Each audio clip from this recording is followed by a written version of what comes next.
PM Modi ने कार्रवाई के लिए सेना को दी खुली छूट। अमेरिका बोला भारत और पाकिस्तान से शांति की अपील।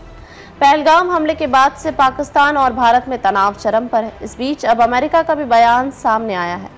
अमेरिका ने भारत और पाकिस्तान से तनाव न बढ़ाने का ऐलान किया है। अमेरिकी विदेश मंत्री मार्को रूबियो ने भारत और पाकिस्तान से स्थिति को और न बढ़ाने का ऐलान किया है। साथ ही दोनों देशों के अपने समकक्षों भारतीय विदेश मंत्री एस जयशंकर और पाकिस्तानी विदेश मंत्री मोहम्मद इशाक डार को फोन करके यही संदेश देने की योजना बनाई है। अमेरिका ने अन्य विश्व नेताओं से भी दोनों पक्षों को यही संदेश देने का आग्रह किया है। विदेश विभाग के प्रवक्ता टैमी ब्रूस ने मंगलवार को सचिव रूबियो का बयान पढ़ते हुए कहा, हम दोनों पक्षों से संपर्क कर रहे हैं और निश्चित रूप से उन्हें स्थिति को और न बढ़ाने के लिए कह रहे हैं। सचिव आज या कल तक पाकिस्तान और भारत के विदेश मंत्रियों से बात कर सकते हैं। प्रवक्ता ने यह भी कहा कि सचिव रूबियो अन्य राष्ट्रीय नेताओं, अन्य विदेश मंत्रियों को भी इस मुद्दे पर देशों से संपर्क करने के लिए प्रोत्साहित कर रहे हैं। रूस ने यह भी कहा कि अमेरिका ने विदेश मंत्रियों के अलावा अन्य स्तरों पर भी भारत और पाकिस्तान से बातचीत की है।